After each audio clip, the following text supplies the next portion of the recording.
Sanskrit and Tamil are antagonistic languages, which is not the fact. If you see that Sanskrit and Tamil have many similarities, but it has been done precisely based on this one theory, Aryan Invasion Theory. Aryan Invasion Theory has been mother of all stories in that way. I call it the mother of historical scams. From the 60s onwards, you don't find any uh, historians who could challenge this leftist ecosystem. They were completely monopoly of just one idea, one ideology, and one set of people. What my book will do? My book is like a band-aid, that आपको चोट लगी वो bandage लगा दिए. The real the harm is being done in school where most of the kids are coming out with the vision that okay, our ancestors were cruel, our ancestors were to kill each other, our ancestors were anti-women. So as a kid in that formative years, you are told those kind of lies. You will come across as somebody आप अपने आप को हीन दृष्टि से देखोगे. You come across looking at yourself inferior being.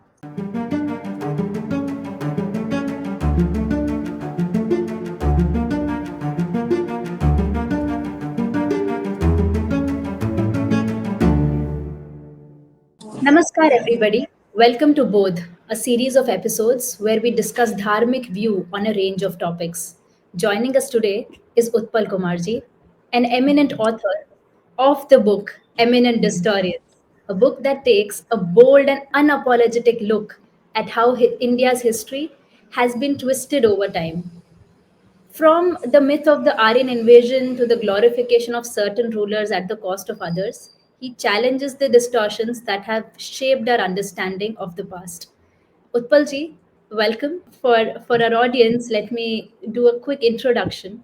Utpalji is the opinion editor at News 18 and First Post. During more than 2 decades of his journalistic experience, he has worked with several media houses across the country. His debut book, Bharat Rising, Dharma, Democracy, Diplomacy, was published in January 24 and is a bestseller. And this Eminent Distorians, Twist and Truth in Bharat's History is the second book. So, Utpalji, without any further delay, let's begin. First question that I want to ask you is how did Bharat's past become a victim of selective storytelling? When and why did the cherry picking happen? Uh, See, the first, distortion started when the British, came to rule us. And see, that was obvious because, British came here to rule us. So they will project India as a country, which is backward, which is not good enough, which has nothing to good to show to the world or to itself. So they started writing Bharat history from that perspective, where, things were selectively picked, which will show this country in a bad light. Unfortunately, what happens after independence? We continued with the same historiography, the colonial historiography. The kind of historians came to the forefront, especially in the 1960s and after. Uh, they, they believed in the communist ideology. So, and what happens? Somebody communism is a very interesting phenomena. Somebody who is a communist, for example, he's a doctor, so he will first behave and act like a communist, and then he will think like he's a doctor. Similarly with historians, so communist historians, they were historians, but they always give importance to the ideology more than what they were. So for them, communism or communist ideology mattered more than the history writing, and that's why their history writing was overly or excessively influenced by communism or communist ideology. And if you see communism and the very ideology where how it looks at Bharat and its Sanatan tradition, you'll find that communism doesn't look at our Sanatan tradition with good eyes. It somehow finds Sanatan tradition as something which has to be eradicated or annihilated if communism had to find some ground in this land. And that's why the history was also written with that mind, that that you have to attack the whatever good is there in our traditions, especially in ancient times.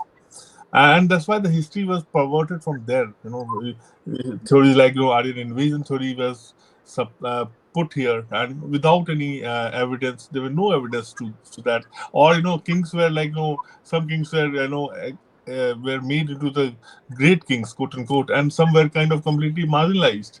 So this happened precisely because they wanted to put ideology first, which was communist, and they wanted to they were serving more ideology rather than the history, and and that's why my book, I call them historians rather than historians, because what they all did in the last 50 years was to distort the history of this country. Right, right. So, because we are speaking of why did you have that title, which is very interesting actually. Eminent Distorians speaks of prominence as well as distortion. So, what was your thought process behind naming this particular thing? Uh, I should be very honest, that I was influenced largely by Arun Sauri's book, Eminent Historian. But here I Mhm. must say that, that when you read Mr. Sauri's book, Eminent Historian, you will realize that that was largely or mostly the critique of what left had done, and the book stops there, and that has been one of the problems with alternate historians, that you find that they know one book. I would say, which covers vast history in totality and talks about or try to present a framework of how it should look like.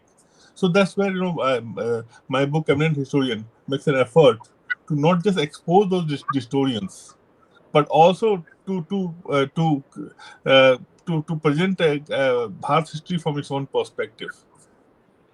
Right. Absolutely. It was a wonderful read, actually. You've covered a range of topics, and I want to dive first into the most contested debates in Indian history, the Aryan Invasion Theory. Why does this theory still persist in academic circles, is what I ask, despite mounting evidence against it? Not just academic. It is thriving everywhere, including politics. Look at the statement of M.K. Stalin, the Chief Minister of Tamil Nadu, who is a DMK chief. He's talking about Sanskrit and Hindi position on down south, and as if that Sanskrit and Tamil are absolutely antagonistic languages, which is not the fact. If you see that Sanskrit and Tamil have many similarities, but it has been done precisely based on this one theory, Aryan Invasion Theory, and this theory has no basis. See, it was first, as I said, introduced by our colonial rulers, because they wanted to show that this country had nothing of its own, including its people. So, Bharat mein, you will not find any people of his own who had done anything good. Whatever good came from outside, from outsiders. And the idea was that because British themselves were outsiders, so they also projected Vedic people as outsiders, because that way there were a good equivalence to say that, okay, you guys just came 2,000 or 3,000 years before us. That's it. But otherwise, this country belongs to us as it belongs to you. There's no difference between British and Vedic people. So it was very dangerous theory, and that's why it continued after independence also, because our eminent historians who are actually communist ideologues or communist activists in garb of of historians, they took it forward, because they found it a very good tool to divide a country. They actually weaponized it even further, where North can be divided, put against South, where the Aryans can be put against Dravidians, where travels can be put against non-travels. So or even male can be put against female. You read our literature, they'll say, oh, our Southern tradition is so anti-women. And the truth of the matter is that that there is no other tradition which respects women the way our tradition does. But they have done it so that they divide everyone and anyone, and they complain. And the idea is to divide the country. So and the Aryan invasion theory has been mother of all the theories in that way. I call it the mother of historical scams, because there is not a single evidence. There is not one single literary evidence suggesting or supporting that people came from outside. In fact, our literature suggests that they were out of Bharat migrations. Like there Absolutely. was a Dasragi Yuddha. So we had three major wars, big wars. Our Shastras write about three major wars. One was Devasur War, second was Dasragi War, and third was Mahabharat. So this second war, Dasragi War, was between Sudash, who was a Bharat king, and a group of 10 kings, and they fought together, in which Sudash won. And after this war, the defeated rulers Out of 10, 3 or 4 they leave the territory of this country and go to Central Asia and West Asia, and then they live there. So we have the story of people leaving this landmass and not coming here. But no, we have been told this story. There is not a single evidence, archaeological evidence suggesting the people came from outside. In fact, they themselves shifted the goalpost. If you see the historians, they initially said that there was something called Invasion Theory. So they talked about invasion. When they didn't find a single evidence supporting that, then they quietly shifted to Aryan migration theory. In now, Ramila Thapa talks about Aryan migration theory, the mother of all uh, uh, eminent historians. She today talks about Aryan migration theory. Now, migration theory even more on a sticky ground, because this theory says that few people just trickle down in this country from outside, and the number was so few that there is no evidence, archaeological evidence supporting that they ever came. But they could manage to supplant a Harappan civilization, which was very civilized, very popular. It was the most popular civilization of the time, and geographically, it was the largest civilization.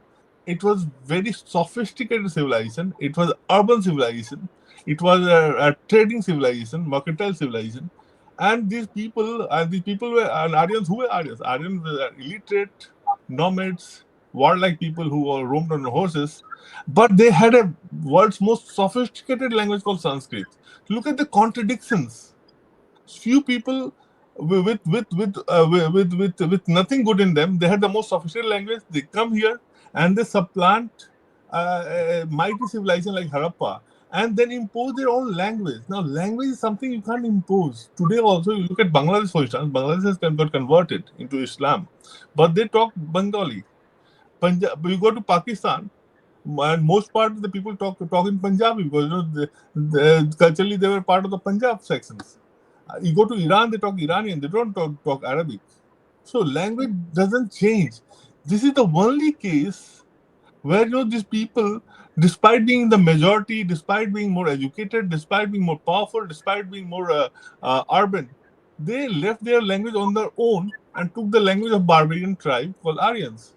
So my point is this theory doesn't have any commonsensical logic also. Now, Absolutely.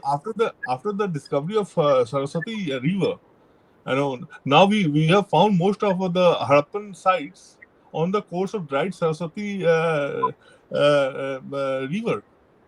And in fact, almost like 2 times or 3 times more Harappan sites are found on the course of Saraswati River than on the Indus River. So actually, they were, as I say in my book, they were actually the Harappans and Aryans were the same civilization. They were two sides of the same coin. We what we are doing, we are looking at like this the story about uh, uh, five blind men and elephant. So each blind man is touching some part of the house, saying, "Oh, this is something else. This is something else." We have actually done like that. This is one and the same civilization we're talking about, and if you see it from that perspective, you realize that everything fits in the place. Absolutely, that's an interesting analogy actually to get it to understand what have historians, or rather, how you call them, historians, have interpreted history. Takes me to my next topic for today, which is Mughals and Marathas. You take a very bold stance on Mughals, arguing that their rule wasn't as grand as it was made to be. And on the other hand, the Marathas, despite controlling the largest empire before the British, don't get the same recognition. Why do you think their legacy was downplayed? Because it's the same uh, kind of the this when politics decides how history should run, then that's what happens. So it is more like you have to show a very civilization where Mughals will have to be shown in a very too brighter color. Then you have to darken some other empires for that. So you will not mention about Marathas, you will not mention about Ahoms, you will not mention about Vijayanagar Empire, so that Mughal Empire just comes out most glowing color. And the idea is simple. Idea is simple because they don't want to show any indigenous civilization or any indigenous dynasty in a glowing color. And I'll honestly say, for most part, Mughals were not even Indian civilization in their outlook. They mostly hired nobles from outside. They looked at themselves as outsiders most of the times. And here, though I'll say that Akbar of all people, of all the rulers, Mughal rulers, were definitely far ahead of his time. He was very smart. He might have been illiterate. He might not have studied. He might not be able to read and write, but he was very smart ruler, and he understood the psyche of the people very well. He understood what is good for his empire, and that's why what he did was, for the first time, almost like 600 or 700 years of encounter between Islam and Hinduism. For the first time, he makes an effort to reach out to Hindus, and where he creates a matrimonial alliances with a section of Rajput kingdoms, Amer being the first one, and that really helped Mughal Empire a lot. If you see, before that, Mughal Empire was absolutely on slippery ground. In fact, Humayun, his father, was mostly running here, there, everywhere, even outside of country. In fact, when Akbar was born, Humayun was not even ruling Delhi. So that was the state of the affair. Akbar actually, with his policy, where he kind of got a section of Hindus with them, he managed to uh, consolidate the empire. Also, it worked well because there are a lot of internal infighting between Muslim nobles during the Mughal times. So what Akbar could see very smartly, that their own people, their own co-religionists, were fighting on themselves. So by getting a hold of few Hindu kings on his side, he could create a buffer, and that helped. And you see what happened. Uh, three generations down the line, when Aurangzeb comes, and he completely upends the policy of Akbar's policy, and the Mughal Empire completely collapses. Uh, in fact, in 1707, when Aurangzeb dies, he himself accepts that he has made a mistake, and the empire is going to be doomed. In his letter to his sons, he says that, and this happened precisely because he fought with most of Hindu rulers. He introduced jizya, he introduced pilgrimage tax and everything. And in fact, what he did to Sambhaji, and the way he fought Marathas, the film Chhawa has come, and that has brought that story into the public consciousness now. So by that, the empire collapses within 50 years of that kind of rule. That's why my contention here has been that Mughals were not as great as they have been projected to be. They've never been.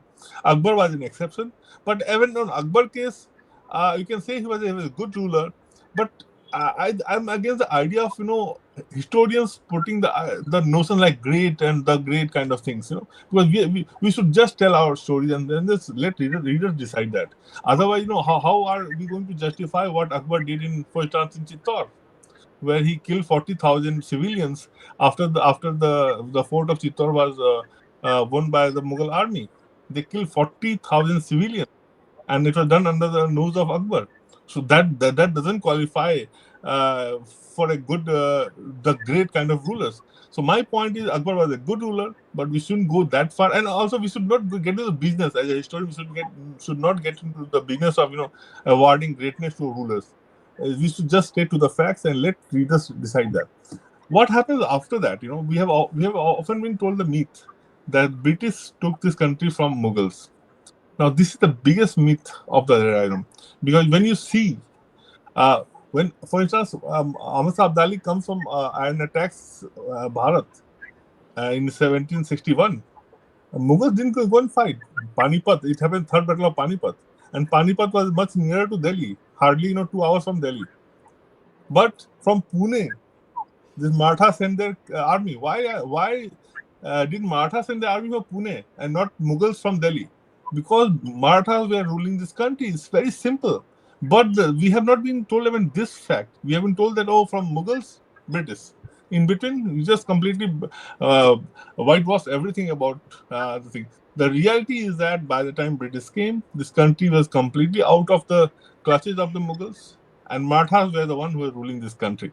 But then our historians again distorted this history, just to project history in such a way that the indigenous people only lost battles.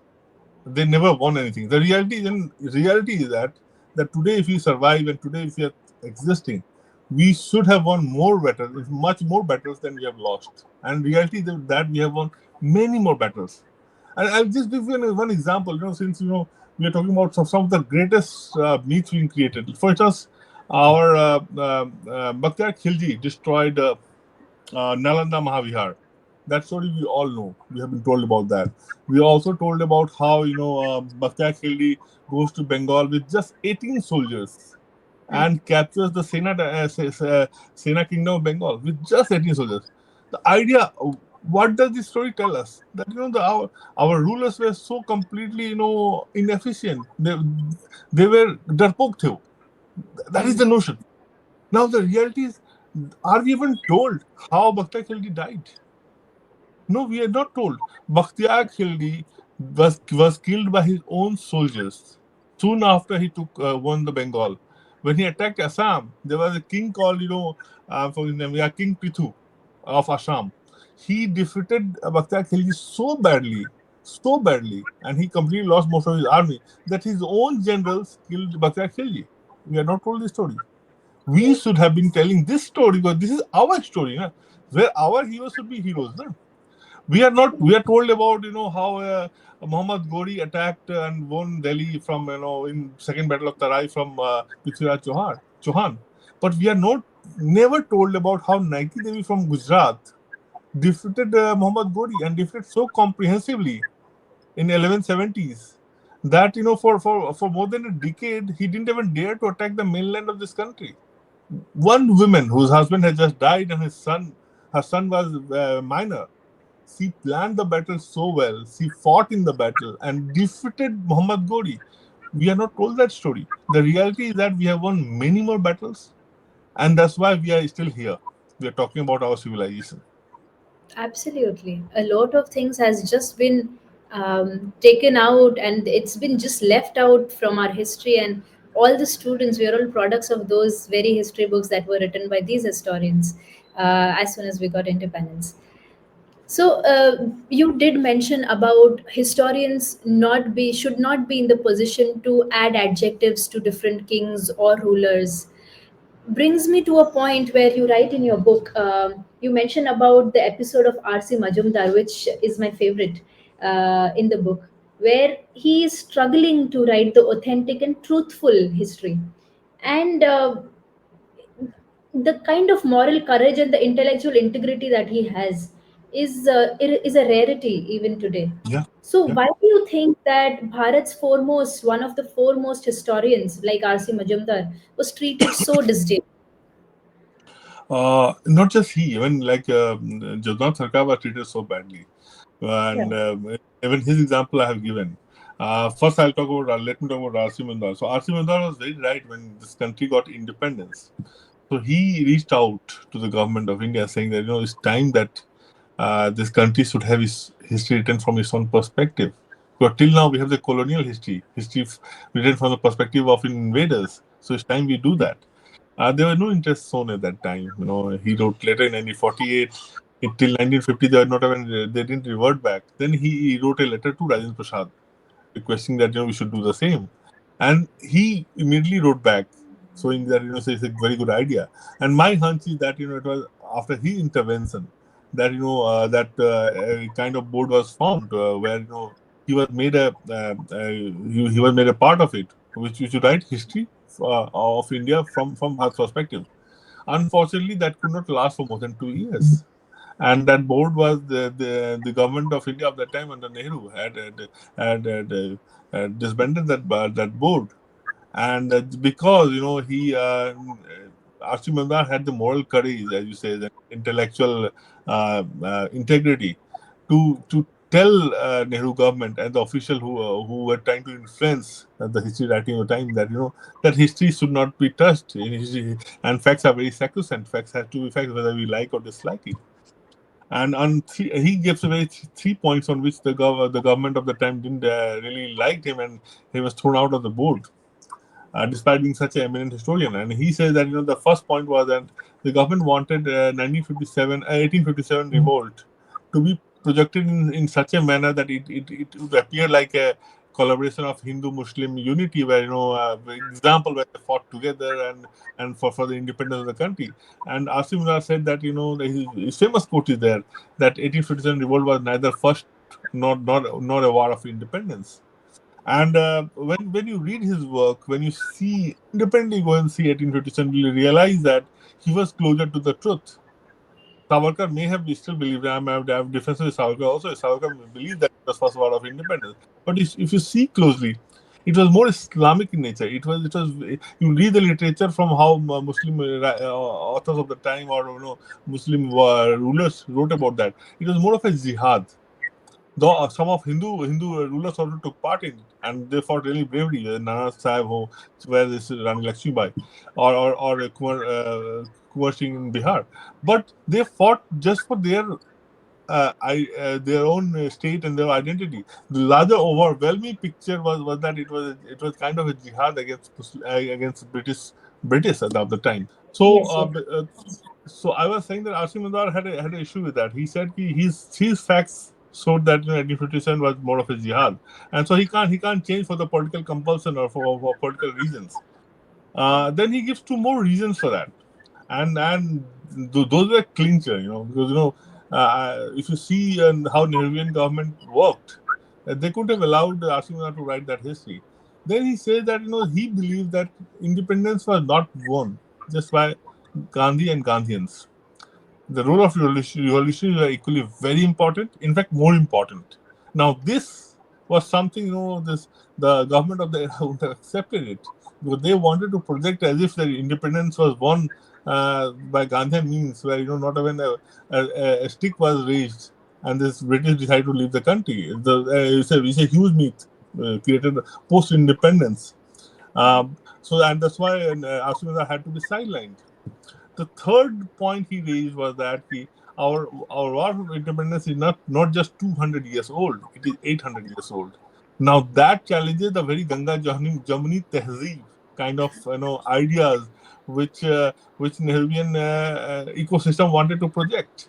So that these three regions completely made him untouchable in that time, and by 70s he was completely marginalized from the intellectual ecosystem. He was made to believe as if he doesn't exist, and not just he. In fact, I've mentioned about Jodha Sarkar. There's a very interesting story about him. Uh, Sri Prakasa, who was the governor of Madras at that time of independence, he wrote Rajendra Prasad, who was president of the time, that Jodha Sarkar should be given Bharat Ratna for the work he had done in the history. Now, the problem with Bharat Ratna is that it can't be recommended. The President of India can't recommend that. It has to be given by the government of that India, but that means Nehru. So what Rajan Babu did, he instead wrote a letter to Jawaharlal Nehru saying that let's give Jagannatha Sarkar Padma Vibhushan, second highest civilian award. Uh, he wrote a letter. There was no reply for a year. Next year, Rajendra Prasad again wrote another letter saying that let's give him Padma Bhushan. So he went two steps down. Again, they no revert from that. Meanwhile, other historians, some of the colleagues who are junior of Jagannatha Sarkar, continue to get the recognition and the awards and everything. So this is how they treated and mistreated some of our legendary historians, and that's why you see from the 60s onwards, you don't find any uh, historians who could challenge this leftist ecosystem. They were completely monopoly of just one idea, one ideology, and one set of people. Absolutely. It is so unfortunate to see such stalwart historians being sidelined like that. Also, for all our listeners, Utpalji has done some meticulous referencing here, and everything that he's speaking about right now about Jadunath Sarkar or R.C. Majumdar and the episodes around it, or the Mughals and in fact the Marathas also. He has done some really good referencing here, and anybody who's interested should pick it up and see for yourself, go back to the sources, see for yourselves, and then that will be a great experience actually, to take a deep dive into this part of history which is so unexplored. No, there uh, were, and I should just tell you one thing. There's also a reason why I did that. Although I believe that every book should have the references, but I was very careful in doing this for this book especially because it is very easy for the leftist ecosystem to just brand it like WhatsApp university book. So Uh-huh. you know, if you don't put the reference, they will easily come and then they will distort. And they have some supporters. They still control the voices in a more stronger manner than what we do. They would have easily discredited the book. So that was also the reason why I had to do that. No, I believe that most books should have the references. Absolutely. Anybody who is interested in history or is a student or is just a curious person, if you pick it up and if you go to the through the references, it'll be a wonderful experience that way. So now brings me to another very interesting topic, Utpalji. Many textbooks still credit the Britishers for modernizing India, and your book calls it a white mischief instead. So, would you say that economic destruction under the British was more damaging than any of the military invasions before? In fact, I'll go a step further than that and say that the way British destroyed this country economically, intellectually, socially, no other empires, dynasty previously could do that, including Mughals and the Sultans. They couldn't do that. British just mastered it. They completely divided the core country, and that's why I see till the 17th century, we might have been battered, but you see, we still came back. Marathas came back. But when British won, they completely divided society and the caste lines. The caste today, the kind of we see the caste division in the country that was first weaponized by British. Unfortunately, after independence, our political leaders took it a different level for their vote bank advantage. But it was shown to them by the British that you can do that and you can get amazing dividends. So, but let's first get to the economic point, because that's one myth we are often told that that had British not come, we might not have been modernized. We have railways, we have this, we have postal department, blah blah blah. The reality is that the British completely made us a third class nation in the world. We you see from before 1700, before 1800 AD, the GDP of this country was always was around third to a fourth of the world GDP. So we used to have almost like 25% to 30% of the world GDP till 18th century. And when British left us, it was not even 4%. So what they did, they completely devastated. We when British for the first time came to this country and they wanted to do the trading, so they were lobbying in the British in Mughal court of Jahangir, and but Mughals were not interested.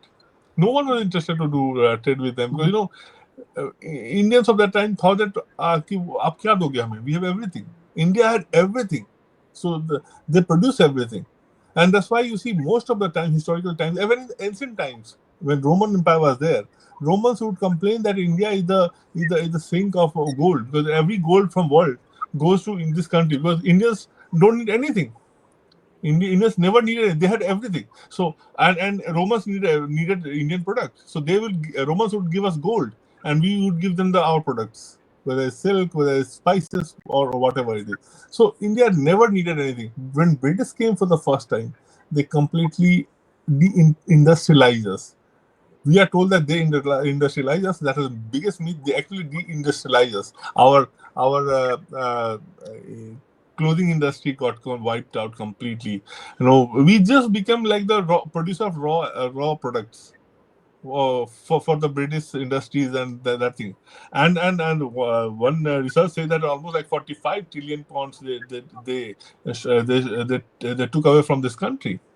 So we need to really look back and say, in fact, even a good thing like railways. If you see the history of railways, you realize that was used to pulverize the country, to exploit resources from our rural areas to the deepest part of the country, from the tribal areas. They wanted coal, they wanted other stuff. So that's why they ran railways with that thing in mind. It was not to help unite the country. Accidentally happens. See, everything had two side effects. The side effect happened when railway started happening. People also started traveling. For instance, had railway not been there, Gandhi might not have traveled around the country so efficiently and so easily, connecting the country. So everything has two sides. But the other side, the main side, is very dark, very depressing. They completely destroy the country. And I'll just give you one example. See, Bengal used to be our most prosperous provinces in the country historically, not just when British came. Historically, you read the literature of Mughal time, you read the literature of ancient times. Bengal was one of the richest provinces ever. But when 1857 British won this Battle of Plassey, uh, so sorry, 1757 Battle of Plassey, when it happened, Bengal was still the most richest, most prosperous regions in the country. Within 10 years, 1767, it witnesses its first major famines. And famine was so devastating that a third of the population of Bengal was perished. A third, every third Bengali got killed in that famine. Within 10 years, what did they do? They completely, no, that was a loot. And that's why, Dalrymple in his book writes that the loot became a word from that, that the British plunder, the way they plundered India, the loot became a big part of British dictionary. So they looted this country. And we should start calling them for that.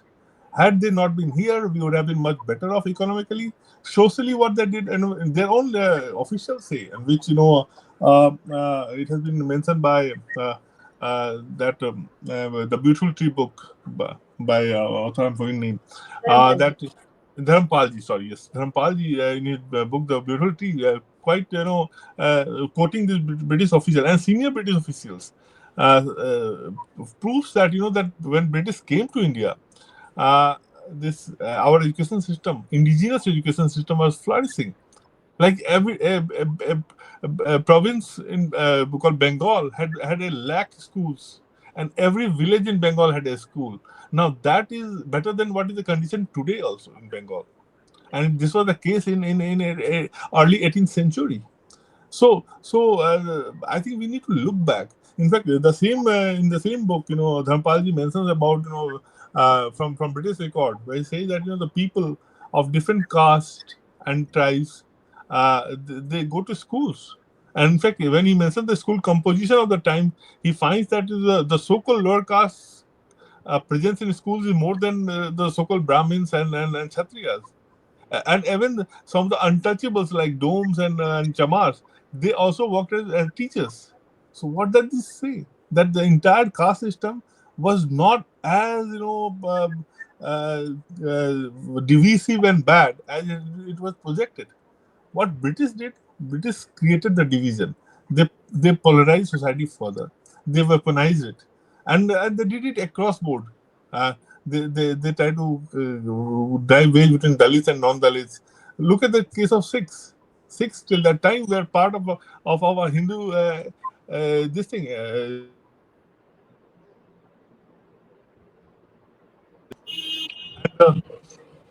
today in 150 years of their rule, they completely try to take Sikhs away from Hindu society. In the name, they created martial race in called Sikhs, and try to create ways between Hindus and Sikhs. So they did it across board.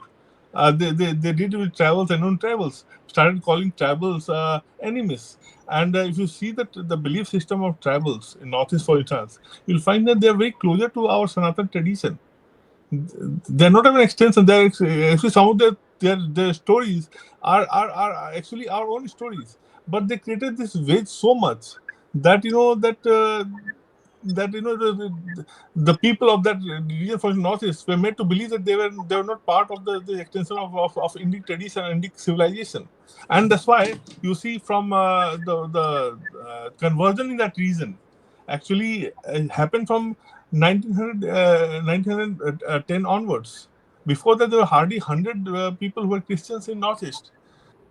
100 years back. Just it happened in the last 100 years.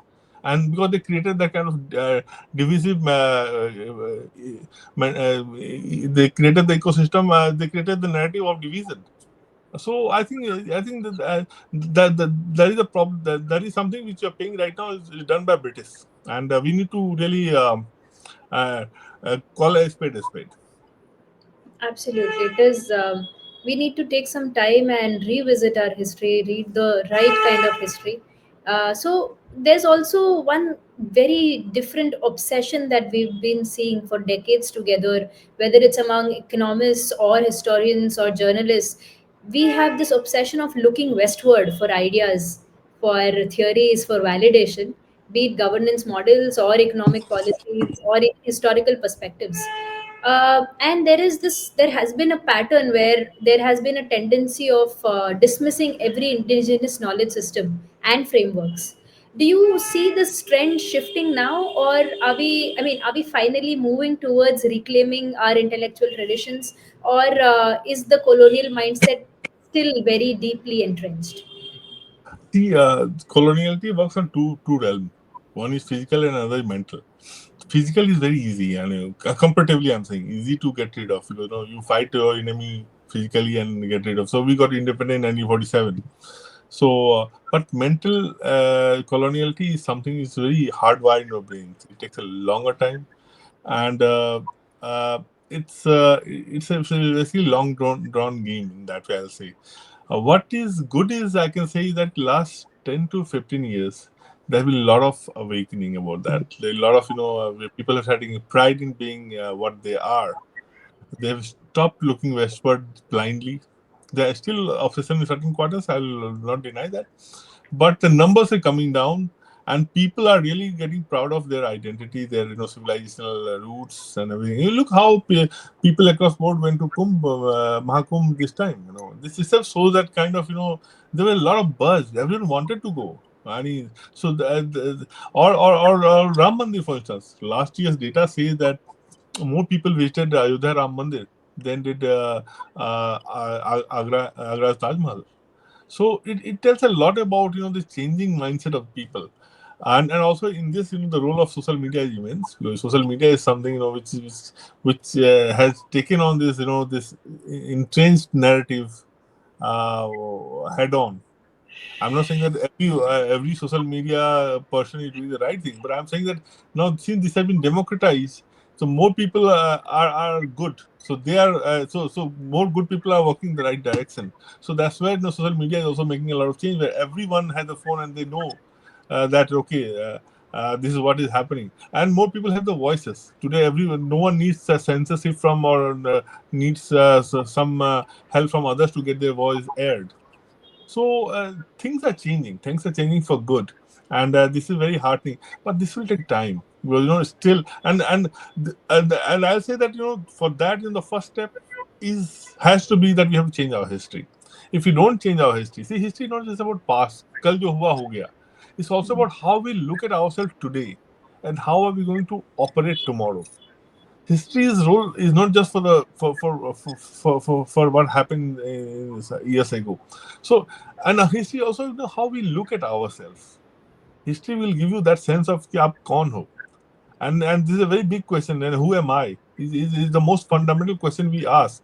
And if we answer, we get that we are plunderers. We came from outside. We are no good doers. Then you'll identify yourself with that vision, that identity. I think it's time that we start looking at our history more with more confidence and with more pride, and also try and correct that. I think, and but unfortunately, at our school level, it has not been done. See, what will for example, what my book will do. My book is like a band-aid, that आपको चोट लगी वो बैंडेड लगा दिया. The real the harm is being done in school, where most of the kids are coming out with the vision that okay, our ancestors were cruel, our ancestors were used to kill each other, our ancestors were anti-women. So that my or our ancestors used to do sati pratha and everything, which is again a huge lie and myth. Sati pratha was very rare, and it was not an institutional form. But that's what we have been told. So as a kid in that formative years, you are told those kind of lies. You will come across as somebody, आप अपने आप को हीन दृष्टि से देखोगे. You'll come across looking at yourself inferior being, and that will reflect on you throughout your life. So what will happen? Just few. My book will help just few people who still have this glass half empty, where he can take few more information. But what about those whose glass is already filled by the time he comes out of school? He will look at my book and say, "Oh, this is all bumkum. I've read in my school text saying that Aryan came from outside." You can't argue with those people also. And I meet those people every day in and day out. They say, "No, how can it happen? I've studied something in my last textbook." Or how can you say that the Gandhi didn't got us freedom? I studied my textbook. It's all about Gandhi. So my point is we need to change there. And if we change there, I think the real change will start happening. Absolutely. You're so right about this fact that whatever is taught during the childhood years, that stays with the people for a very, very long time. And it's difficult to erase that. So, with the hope that things will change, and in fact, the change has already started. One question that I want to ask you as we come towards the conclusion is that what can individuals, as in students, researchers, and people who are just ordinary citizens, how what can they do to reclaim a more truthful account of India's past? Where do they go? Uh, I think you should be what inherently a Sanatani does. Be a seeker of truth. Don't go for commandment based of system where someone will tell you this is truth. You seek your truth. I'm not saying what I've written is right, is the best thing. You go read it. If you don't you find some problem, read 10 other books. But find your own truth. And that's the only way out. Read as much as you can. Don't come with a decision already made. Be open minded. And that's what our tradition is all about. It's a land of seekers. So I think we need to go back to that fundamental trait of ours, which has allowed us to be so adaptable also at times, where we debated, deliberated, and continued with our civilization journey. So I think we need to go back to that, and that's the only way out. Absolutely. Our traditions have always respected and upheld different paths of reaching the same truth, and all the paths are respected equally. So you're free to explore whichever kind of Yes. exploration that you want to do, and still you will reach there. That is the kind of faith we have. So, Utpalji, brilliant book actually. With you've pondered upon the Saraswati civilization. From there, you've taken the readers to the Ramayana, Mahabharata, Buddha, and Ashok, and then to the post-Mauryan, post-Gupta periods. From there, the Mughals and Marathas, and from there we come to Freedom at Midnight. It's a wonderful way of introducing anybody to the other side of history, and that too with brilliant references. So before we close for today, I'm loving the conversation, but we have to. We have to close it now because of the paucity of time and other things. So, if I have to ask you that. What if you were given an opportunity to make an OTT series, say? What would be the first myth of India's history that you would want to bust?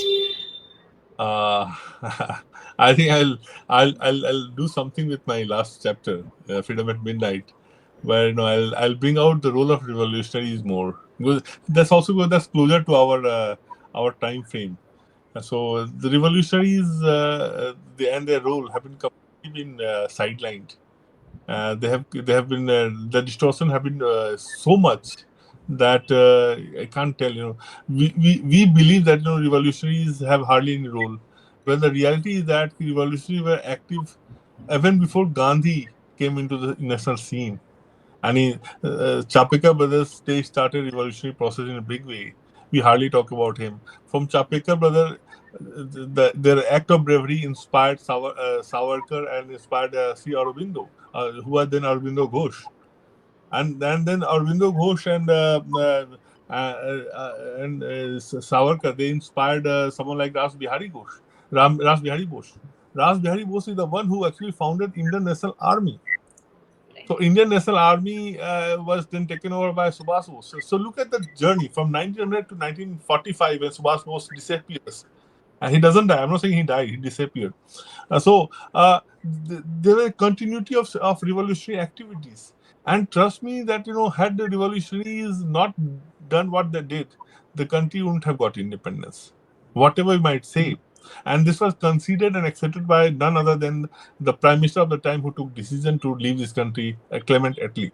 He said the role of Gandhi was minimal, and it was actually the role of revolutionary led by Subhash Chandra Bose's IN, which forced them to leave this country. I say I'll try to bust the myth about the role of Gandhi and Gandhians in the country's independence, because it's time that we give our revolutionaries our due credit for what they did for us. Absolutely.